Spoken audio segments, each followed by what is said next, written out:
오늘의 말씀은 이사야 9장 말씀. 이사야 9장 1절부터 7절까지 말씀입니다.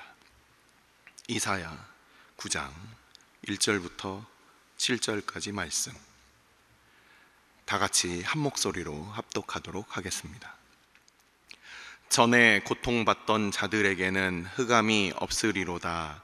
옛적에는 여호와께서 스불론 땅과 납달리 땅이 멸시를 당하게 하셨더니 후에는 해변 길과 요단 저쪽 이방의 갈릴리를 영화롭게 하셨느니라. 흑암에 행하던 백성이 큰 빛을 보고 사망의 그늘진 땅에 거주하던 자에게 빛이 비치도다. 주께서 이 나라를 창성하게 하시며 그 즐거움을 더하게 하셨으므로 추수하는 즐거움과 탈취물을 나눌 때의 즐거움과 같이 그들이 주 앞에서 즐거워하오니 이는 그들이 무겁게 맨 멍에와 그들의 어깨의 채찍과 그 압제자의 막대기를 주께서 꺾으시되 미디안의 날과 같이 하셨음이니이다. 어지러이 싸우는 군인들의 신과 피 묻은 겉옷이 불에 섭같이 살라지리니 이는 한 아기가 우리에게 낳고 한 아들을 우리에게 주신 바 되었는데 그의 어깨에는 정사를 메었고 그의 이름은 기묘자라 모사라 전능하신 하나님이라 영존하시는 아버지라 평강의 왕이라 할 것임이라. 그 정사와 평강의 더함이 무궁하며 또 다윗의 왕좌와 그의 나라에 군림하여 그 나라를 굳게 세우고 지금 이후로 영원히 정의와 공의로 그것을 보존하실 것이라. 만군의 여호와의 열심히 이를 이루시리라. 아멘. 축복하고 기도한 후에 말씀 보도록 하겠습니다.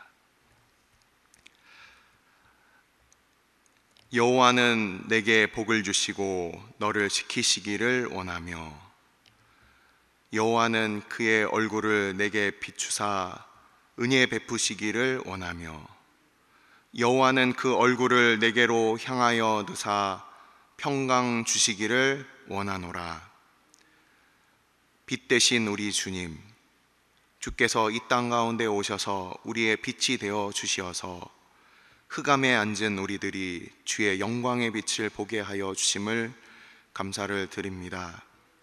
여전히 우리는 하나님 앞에 늘 죄인이지만 주께서 우리를 깨끗게 하시며 우리가 여전히 죄의 종으로 살기를 우리의 죄의 본성 가운데 살아가지만 주님께서 모든 압제를 다 꺾으시고 우리를 하나님의 자녀들로 자유케 하시는 그 은혜를 감사를 드립니다.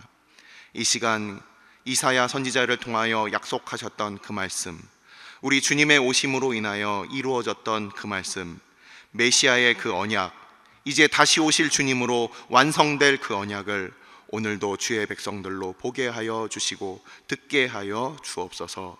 이 시간 성령 하나님께서 전하는 자와 듣는 자들 마음 가운데 주인 되어 주옵소서.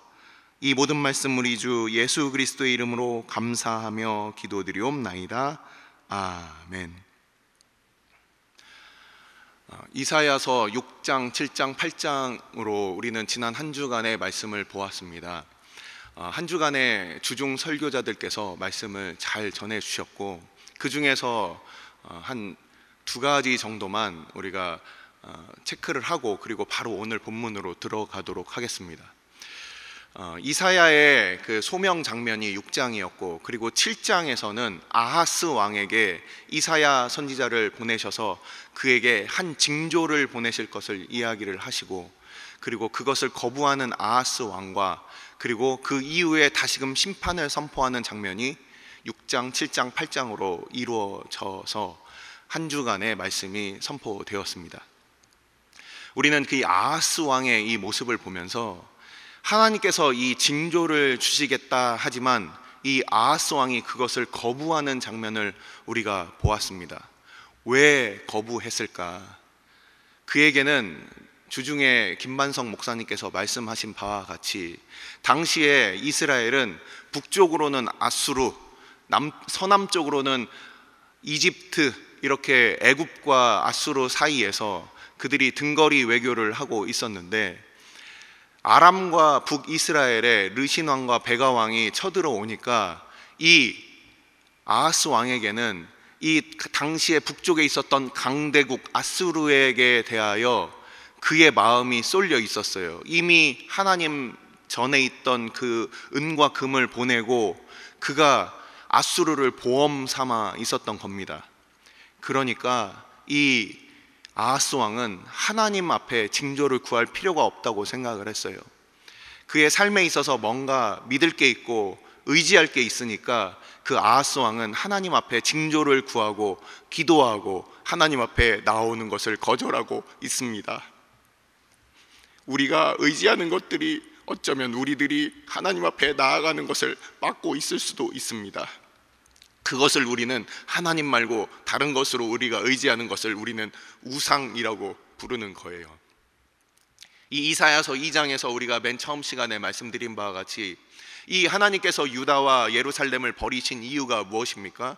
그것은 바로 하나님 말고 다른 우상을 섬겼던 것과 그들의 마음이 교만하여진 이 두 가지 사건으로 인하여 하나님께서는 이 이스라엘과 유다를 버리셨다는 겁니다.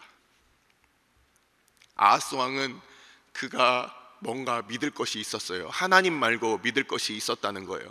그것 때문에 하나님의 도우심을 그는 거역하고 거절하고 있었습니다.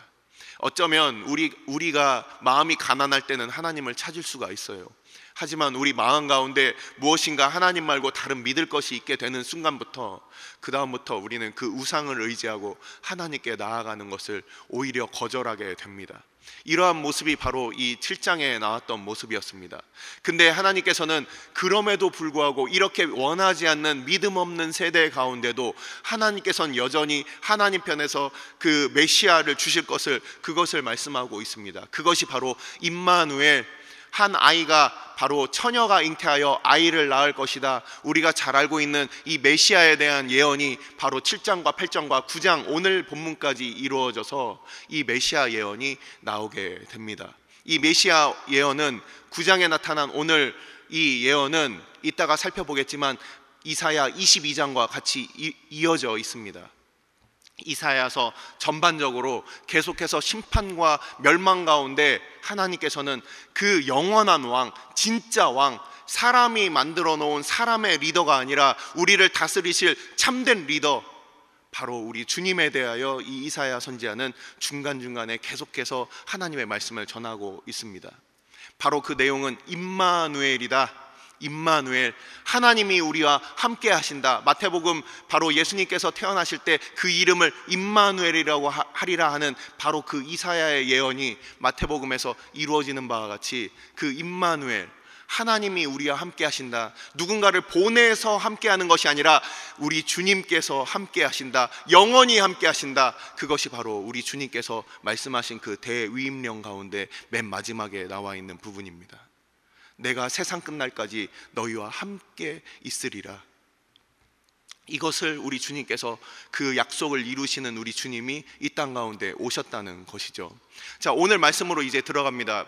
이 이사야서 9장 1절부터 7절까지의 말씀을 보시면 이 이사야서 9장 1절이라고 되어 있는 이 말씀은 이 히브리어 성경에서는 바로 8장 23절로 이렇게 표시가 되어 있어요. 근데 우리가 지금 이 개역성경, 우리 한글 개역성경과 영어 성경들은 다 이것을 9장 1절로 이렇게 취급을 합니다. 저는 그 분류가 더 좋다고 생각을 합니다. 왜냐하면 바로 8장 이전의 전단락에서는 하나님께서 이 이스라엘 백성들을, 유다 백성들을 심판하는 장면인데 뭔가 전환이 일어나는 거예요. 이 오늘 우리가 읽은 이 9장 1절 부분이 뭔가 전환이 일어납니다. 흑암에 앉았던 자들이 빛을 보고 이방의 갈릴리 땅 가운데 그곳 가운데 구원이 임하는 바로 이 장면이죠. 이것은 우리가 잘 알고 있는 마태복음 4장에 바로 주님께서 갈릴리에서 사역하신, 그리고 갈릴리에 있는 이 스불론과 납달리 지역, 바로 그곳에서 우리 주님께서 나사렛에서 이 어린 시절을 보냈다는 것을 우리는 잘 알고 있습니다.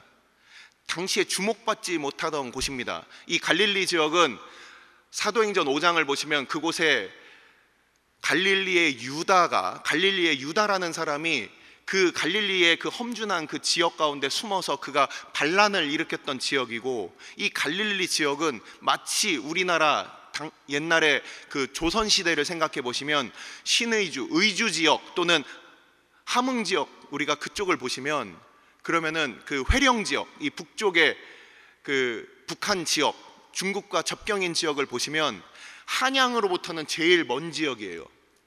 아주 조선의 입장에 봤을 때는, 한양의 그 관점으로 봤을 땐 제일 변방의 지역입니다. 하지만 이 지역은 어떤 지역이었습니까? 중국으로 가는 첫 관문이 되는 거예요. 마찬가지로 이 갈릴리는 예전부터 이 예루살렘으로부터 제일 북쪽으로 떨어져 있었으며, 그곳은 그냥 외진 지역, 변방 지역, 그래서 그곳은 이방인들이 같이 섞여 있었기 때문에 요한복음 7장에서는 이 갈릴리 지역에서 무슨 선지자가 나올 수 있겠느냐, 순수 혈통이 아니다, 이렇게 멸시받던 지역이었어요. 하지만 우리 주님께서 오셔서 이 갈릴리 지역에서 주님께서 그 사역을 시작하셨고, 그 지역에서 바로 위에 있었던 두로와 시돈을 다니시면서 복음을 전하셨던, 바로 오늘날 우리 이 한국, 이 한민족에게까지 복음이 전파되는 그 첫 관문이 바로 이 갈릴리 지역이었다라는 겁니다. 이스라엘 안에만 같이 갇혀 있었던 이 복음이 아니라, 이 복음이 온 세계 열방 가운데 퍼져나가고, 지금도 현재 진행형으로 그 복음이 퍼져나가는 그 첫 관문이 바로 이 갈릴리 지역이었다는 겁니다. 그것이 바로 우리 주님께서 오신 바로 그때의 그 일들이 이루어졌고, 그 주님 오시기 140년 전에 이 이사야 선지자를 통해서 그것이 예언되었다는 이 놀라운, 우리는 이 예언의 말씀을 오늘 이렇게 보게 되는 겁니다. 그래서 이 흑암에 앉아있던 백성들이 큰 빛을 보는 거예요. 우리가 잘 알고 있는 요한복음 8장과 9장에 예수님께서 나는 세상의 빛이다, 이렇게 말씀을 하시는 거예요. 바로 우리는 이 큰 빛이 무엇인지를 우리는 이미 알고 있습니다.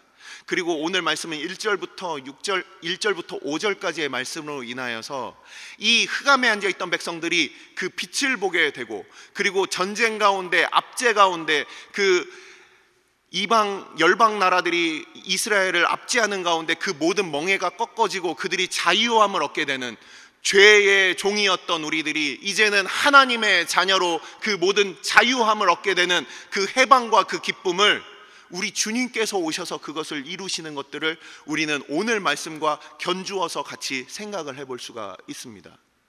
우리 주님께서 오셔서 모든 이 세상의 죄의 압제, 그리고 우리의 그 죄의 본성과, 이제는 우리가 더 이상 그들의 죄로서, 멸망의 그 자녀로서 사는 것이 아니라 바로 하나님의 생명의 자녀들로 그렇게 세워지는 장면을 이렇게 얘기를 하고 있어요.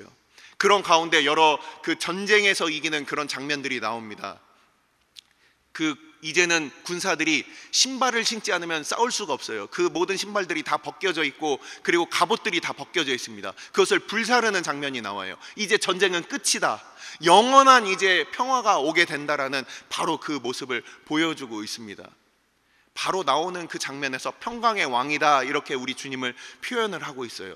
우리 주님께서 오셔서 십자가의 사건으로 이 땅 가운데 승리를, 최후 승리를 우리에게 주신 바로 그 사건으로 말미암아서 더 이상 싸움이 필요 없고, 우리 주님께서 이미 승리하셨기 때문에 우리는 그 전리품을 거두는 사람들이라는 거예요. 그래서 그러한 일들을 이 이사야 선지자는 1절부터 5절까지의 말씀으로 이렇게 표현을 하고 있습니다. 근데 그 이유, 그 원인이 무엇이냐, 이것을 바로 6절과 7절에서 얘기하고 있어요. 왜냐하면 이렇게 시작합니다. 한 아기가 낳았다. 이게 바로 7장에서 예언됐던 바로 그 징조입니다. 하나님께서 이 아하스 왕에게 주려고 했던 그 징조, 아하스가 거부했던 그 징조가 바로 이 6절과 7절의 말씀이에요. 한 아기가 우리에게서 낳는데, 그 아기에 대한 이 묘사가 자세하게 나와 있습니다. 사사기 13장을 보시면은 그곳에 삼손이 등장을 합니다. 삼손의 그 아버지였던 마노아와 그의 이름이 등장하지 않는 그의 어머니 마노아의 아내가 나오는데, 이 마노아와 마노아의 아내가 바로 그 해와 같이 빛나는 그 하나님의 사자를 만나고, 그리고 그에게 이름을 묻는 장면을 우리가 보게 됩니다. 그때 그 하나님의 사자가 바로 구약에 나타난 우리 주님이라고 많은 학자들이 그렇게 다 거기에 동의를 하고 있어요, 저를 포함해서. 그때 그 하나님의 사자가 뭐라고 대답을 했습니까? 나는 기묘라. 바로 똑같은 단어입니다. 오늘 나와 있는 이 기묘자, 우리 주님, 그 이름, 기묘한 모사, 이렇게 표현될 수도 있는 기묘자라, 모사라, 또는 기묘한 모사, 너무 놀라운 그런 우리의 보혜사, 이 표현이 바로 오늘 나와 있는 이 부분이에요. 이 모사라는 것이 보혜사입니다. 놀라운 보혜사가 우리에게 오신다. 주님 오실 바로 그 예언의 말씀이 영광스럽게 선포가 되어 있습니다. 바로 우리 주님에 대한 이 묘사가 우리가 알고 있는 이 주님과 너무나도 맞아떨어지는 것을 보면서 우리는 경탄을 우리가 금할 수가 없는 거예요. 야, 주님께서 오시기 전에 이렇게 예언이 되어 있었구나. 이것이 다 이루어졌구나. 우리는 놀라운 이 이사야 선지자를 통하여 하나님께서 주시는 그 예언의 말씀, 그 신약에 오셨던 그 메시아에 대한 그 예언을 우리는 보게 되는 것이죠. 그러면서 아버지시다, 영존하시는 아버지시다 이렇게 되어 있고, 정사를 메었다, 이 부분에 대해서 설명을 드리겠습니다. 정사를 메었다라는 것을 보면은 그 권세를 어깨에 메었다, 뭐 권세에 대한 책임을 가지고 있다, 이렇게 해석할 수도 있지만, 이 원어들을 우리가 같이 살펴보면서 같은 구절을 우리가 살펴볼 수가 있어요. 한번 찾아보시겠습니다. 이사야 22장 말씀을 한번 같이 찾아보시면 좋을 것 같습니다. 이사야 22장 22절, 이사야 22장 22절 말씀입니다. 이사야 22장 22절 말씀 다 같이 한 목소리로 읽도록 하겠습니다. 이사야 22장 22절 말씀입니다. 내가 또 다윗의 집의 열쇠를 그의 어깨에 두리니 그가 열면 닫을 자가 없겠고 닫으면 열 자가 없으리라. 아멘. 제가 다른 부분은 제가 찾아서 읽어드리겠습니다. 잘 알고 계시는 마태복음 16장 19절 말씀입니다. 내가 천국 열쇠를 내게 주리니 내가 땅에서 무엇이든지 매면 하늘에서도 매일 것이요 내가 땅에서 무엇이든지 풀면 하늘에서도 풀리리라 하시고. 계시록 3장 7절 말씀입니다. 계시록 3장 7절 말씀. 빌라델비아 교회의 사자에게 편지하라. 거룩하고 진실하사 다윗의 열쇠를 가지시니 곧 열면 닫을 사람이 없고 닫으면 열 사람이 없는 그가 이르시되. 자, 이사야서 9장에 나와 있는 이 말씀은 이사야서 22장 22절에 있는 어깨에 있는 열쇠라는, 당시에 그 왕들은 황금으로 된 열쇠와 자물쇠를 어깨에 그 통치권의 상징으로 그렇게 두었다고 합니다. 그래서 여기서 정사를 어깨에 메었다라는 것은 그 최종적인 권세를 가지셨다라는 거예요. 그것이 바로 이사야서 22장 22절에 나와 있는 다윗의 열쇠이고, 그것이 바로 우리 주님께서 교회에게 맡기신 열쇠이고, 그 열쇠를 가지신 우리 주님에 대하여 계시록 3장에서 이렇게 묘사를 하고 있는 겁니다. 최종적인 권세를 가지신 분이 이 아기로 태어날 것이다. 그리고 영존하시는 아버지라, 우리가 갑자기 그 아기가 태어났는데 왜 아버지라고 부르느냐? 이것은 바로 우리 하나님 아버지의 이 땅에서의 그 아들로의 또 아들을 보내심으로 하나님 아버지께서 이 땅 가운데 오신 것이라는 그런 표현들도, 그런 해석들도 물론 일면 타당하겠지만, 또 어떤 의미가 있냐면, 당시의 아버지와 아들은 우리의 그 유교적인 어떤 일륜 관계, 천륜 관계로 해서 단순히 아버지와 아들, 이것을 나타내는 것이 아니라, 이 아버지와 아들 관계는 당시의 왕과 신하, 그리고 스승과 제자, 그리고 육신의 아버지와 육신의 아들의 그 관계 가운데 쓰인 단어입니다. 이 아버지가 갖고 있는 의미는 무엇이냐? 아들로 있는 사람, 그리고 제자로 있는 사람, 그리고 신하로 있는 사람들은 바로 자기 위에 있는 자기의 왕과 자기의 스승과 자기의 아버지에 대하여 그들은 전적인 신뢰를 주는 관계예요. 근데 그 아버지는, 왕은, 스승은 어떤 관계이냐? 이 자기의 제자를 향하여, 자기의 백성을 향하여, 자기의 아들을 향하여 목숨까지 내어 바치면서 완전한 보호를 주시는 바로 그 역할이 아버지의 역할이었습니다. 그래서 여기 나오는 것은 단순히 신분적인 아버지가 아니라 이 영존하시는 아버지라 영원히 우리를 완전히 보호하시는 바로 하나님이시다, 이것을 나타내는 겁니다. 그것을 이 6절에서 표현을 하고 있습니다. 이 7절을 보시면 평강에 대하여, 그리고 이 평강이 6절과 7절에 함께 나오고 있어요. 이것은 바로 우리 주님께서 이루신 그 평강, 이 세상에서 근심이 없고 고민이 없는 그 평강이 아니라 하나님과 우리 사이의 이 죄와 하나님의 이 죄로 인하여 우리를 향하여 주실 수밖에 없는 이 분노를, 이 진노를, 그것을 다 잠재우신 그 평강의 왕을 얘기를 하고 있어요. 자, 말씀을 마무리합니다. 주님께서 평강의 왕이 되셨고 그 화평케 하는 직분을 우리 교회에 주셨다는 거예요. 주님께서 그 열쇠를 가지고 계셨고 그 열쇠를 교회에 주셨다는 거예요. 아까 읽었던 마태복음 16장 교회에게 주신, 그 베드로에게 주신 그 열쇠가 그 천주교에서 얘기하는 그 교환권이 아니라 바로 하나님께서 이 땅 가운데 주님의 몸으로서 하나님과 죄된 이 세상 가운데 그 평강을 이루는 바로 그것을 전하는 화평의 그 역할을 우리에게 맡겨주셨다는 겁니다.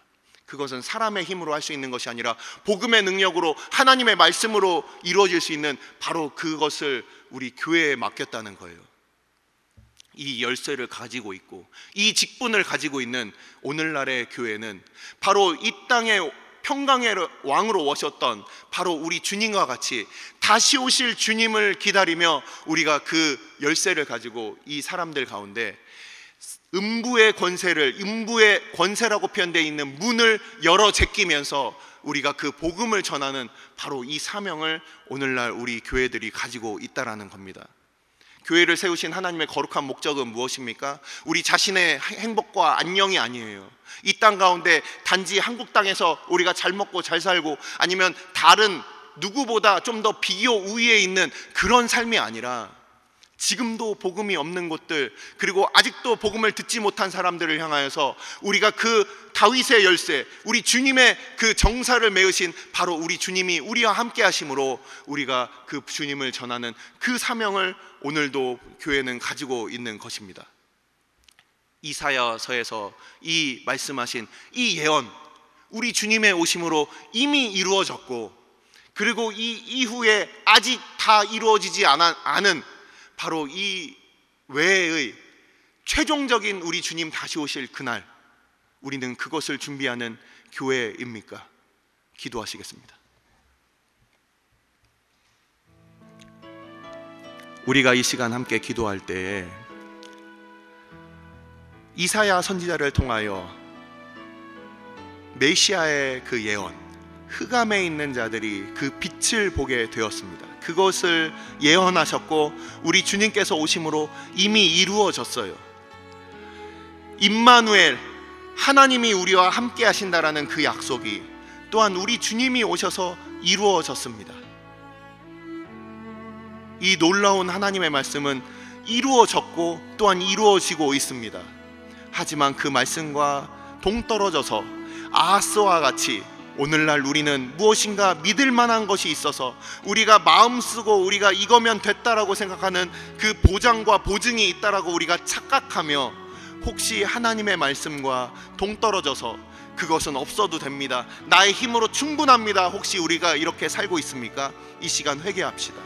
하나님 말고 주의 말씀 말고 우리의 마음이 교만하여져서 무엇인가 우상을 우리가 붙들고 있다면, 우리를 위하여 새긴 우상을 우리가 그것을 섬기고 있다면 이제는 하나님을 위한 하나님의 말씀 가운데 우리가 돌이키게 하여 주옵소서. 그리고 뿐만 아니라 이 땅에 오신 그 주님, 빛으로 오신 주님을, 다시 오실 그 주님을 기다리는 교회로서 우리가 살아가고 있습니까? 주님, 다시 오실 주님을 기다리며 다시 오실 주님을 우리가 전하고 증거하는 주의 백성들로 살게 하여 주옵소서. 우리가 이사야의 예언, 그것이 이루어진 것처럼 우리 주님께서 말씀하신 그 수많은 말씀들, 그것이 최종적으로 이루어질 것을 우리가 믿으며, 주님, 우리가 주님 다시 오실 그날, 주님 앞에 설 그날 우리가 부끄러움 없이 우리가 그 말씀을 증거하는 주의 백성들, 주의 몸된 교회가 되게 해달라고, 그 열쇠를 가지신 주님 앞에 부끄러움 없이 그 일들을 잘 감당하는 교회가 되게 해달라고 이 시간 함께 기도하도록 하겠습니다.